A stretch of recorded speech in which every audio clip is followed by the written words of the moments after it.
Hi, this is Aruvani. Thank you for joining me once again. This is part two of the Running Your Own Race series. I hope you enjoyed the first one, which was all about what I experienced while preparing for my marathon. So today we're going to be focusing on my experience just before the race started, and I'm pretty sure you're going to enjoy it. Maybe before we go into the video, just hit that subscribe button so that you can be alerted of future videos that I'm going to be posting on the channel, and also the remainder of this series, which is a 4-part series, and today we're shooting part 2.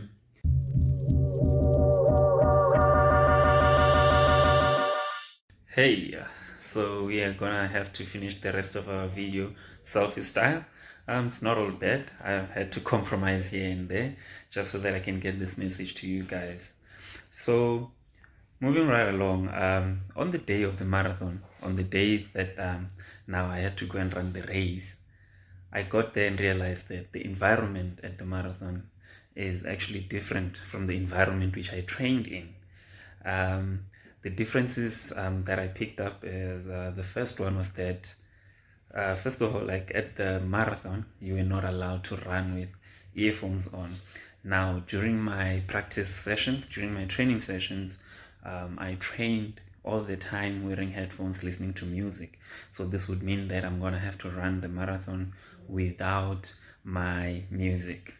The second difference that I picked up was that the track where we were going to be running on, it was a gravel road, and I practiced on a tar road. So this meant to me that I might have to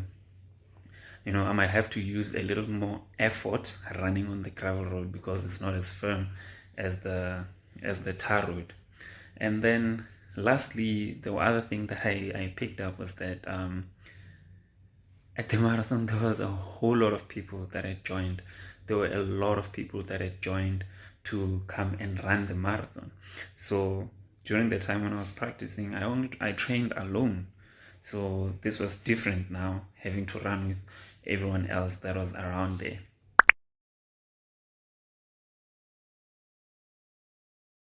Did I quit? Well, I must admit, I did panic. I did panic. I went through a bit of panic because of all the changes, because of the different environment that I was now in, an environment that was different from that which I trained in. But no, I did not quit.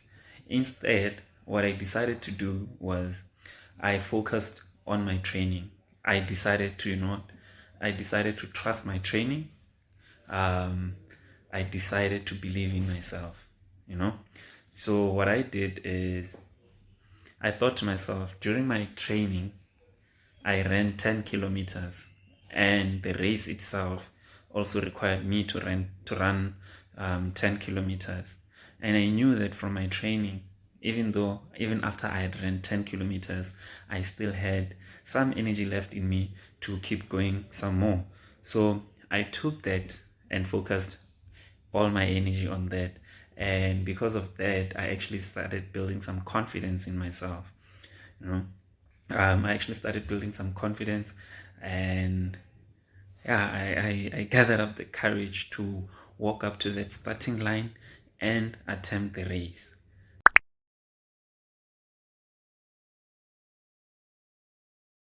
So the lesson here is that things may not always turn out the way that we planned for them to turn out. You may find that the environment is different from the environment that you practiced in, from the environment that you prepared in, from the environment that you trained in. But it doesn't mean that it is the time to give up on your goal. It is the time to give up on your project. No. What it means that you just have to look deep into yourself and trust yourself. Trust in your training. Trust in your preparation, for it has gotten you that far. Now is not the time for you to let go of that which you want to achieve. I mean, at that particular juncture, I could have just decided that, you know what, I'm not going to run that race. I'm going to go back and I'm going to practice on gravel road. I'm going to practice without wearing headsets. I'm going to practice jogging with other people. But I didn't do that. I went ahead and ran the race. And that is what I'm advising you guys to do today. Go ahead and run that race. Don't give up. Trust in the training. Which brings up also another very important point as well.